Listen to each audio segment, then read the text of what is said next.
Hello everyone, welcome back to my channel. అందరూ ఎలా ఉన్నారండి? బాగున్నారా? వీడియో ఎక్కడ స్కిప్ చేయకుండా కంప్లీట్గా చేసేసేయండి. నచ్చినట్టయితేనే ఒక లైక్ ఇచ్చేసేయండి. ఎక్కువ హడావిడి లేకుండా చాలా సింపుల్గా, చాలా ఈజీగా, చాలా టేస్టీగా చికెన్ పకోడీ అన్నది చేసుకుందామా? మరి రెసిపీలోకి వెళ్ళిపోదాము. ముందుగా నేను ఏంటంటే ఒక ½ kg వరకు చికెన్ తీసుకున్నాను. అది మంచిగా క్లీన్ చేసేసుకొని, పీసెస్ అయితే నేనేం కట్ చేయలేదండి. ఎందుకనుకున్నారు, ఆ పీసెస్ మనం సిమ్లో పెట్టి ఫ్రై చేస్తాం కాబట్టి మనకి పర్వాలేదు, పీస్ అనేది మంచిగా బాయిల్ అయిపోతుంది. ఇప్పుడు ఆ చికెన్ని మంచిగా కడిగేసుకొని ఒక ½ అవర్ సాల్ట్ వేసి వాటర్లో సోక్ చేసి ఉంచుకున్నాం అనుకోండి, పీస్ టెండర్గా కుక్ అవుతుంది అనమాట. ఇది ఒక టిప్. ఇప్పుడు ఏంటంటే ఆ చికెన్ క్లీన్ చేసిన చికెన్లోని ఒక 2 టేబుల్ స్పూన్ వరకు అల్లం వెల్లుల్లి పేస్ట్, ఒక 1 స్పూన్ ఏమో కారము, ½ స్పూన్ పసుపు, ఒక 1 స్పూన్ ఏమో సాల్ట్ వేసుకున్నాను అనమాట. దాంతోపాటు ధనియాల పొడి, జీలకర్ర పొడి, గరం మసాలా, అంతే. ఎక్కువ హడావిడేం పడక్కర్లేదు. చాలా ఈజీగా, చాలా టేస్టీగా చేసేసుకోవచ్చు. దాంతోపాటు ఒక 2 టేబుల్ స్పూన్స్ ఏమో కార్న్ఫ్లవర్ వేసాను, 1 టేబుల్ స్పూన్ ఏమో రైస్ ఫ్లోర్ వేసాను అనమాట. దాంతోపాటు ఒక 2 టేబుల్ స్పూన్ పెరుగు వేసుకున్నాను అనమాట. ఇది మంచిగా మిక్స్ చేసి ఒక ½ అవర్ మనం ఫ్రిడ్జ్లో పెట్టుకున్నాం అనుకోండి. దాంతోపాటు ఎగ్ వేయాలండి. మనం ఎగ్ వైట్, ఎల్లో 2 వేసుకోవచ్చు, ఎందుకంటే మిక్స్ చేసేస్తాం కాబట్టి. మంచిగా మిక్స్ చేసేసుకొని మనం ఫ్రిడ్జ్లో పెట్టేసుకొని ఒక ½ అవర్ సోక్ చేసి ఉంచుకున్నాం అనుకోండి, చాలా టేస్టీగా మంచిగా టెండర్గా కుక్ అవుతుంది. చాలా బాగుంటుంది.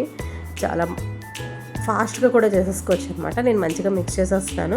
మిక్స్ చేసి ఫ్రిడ్జ్లో పెట్టేస్తాను అనమాట. ఒక ½ అవర్ తర్వాత మనం మ్యారినేట్ చేసిన చికెన్ అంతా తీసేసుకొని బాండీ పెట్టుకొని ఆయిల్ వేసుకుంటాము.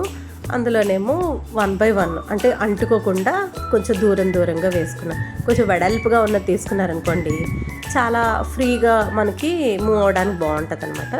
నేనైతే ఇది కొంచెం మందపాటిగా ఉంది కదండి, దీంట్లో తీసుకున్నాను. గుర్తుపెట్టుకోండి, సిమ్లో పెట్టే మీరు ఫ్రై చేసుకోండి. చాలా క్రంచీగా, చాలా టేస్టీగా వచ్చిందండి. పెద్దగా ప్రాసెస్ ఏం లేదు, సింపుల్గా టేస్టీగా చేసేసుకోవచ్చు. నేనైతే ఆ రోజు ఈవినింగ్ చేశానండి. ఫుల్గా ½ అయితే నార్మల్గానే తినేసాను అనమాట. మనం ఈవినింగ్ స్నాక్గా చేసుకోవచ్చు. రసం పెట్టుకొని, రైస్ కుక్ చేసుకొని పకోడీ మనం పక్కన మంచింగ్లా తినొచ్చు అనమాట. చాలా బాగుంది. ఎవరైనా ఇంటికి గెస్ట్లు వచ్చినప్పుడు కూడా మనం ఇలా చేసి పెట్టచ్చు. దాంతోపాటు లాస్ట్లోనే ఏంటంటే కొంచెం కరివేపాకును, పచ్చిమిర్చి అలా మరుగుతున్న నూనెలో వేసేసాం అనుకోండి.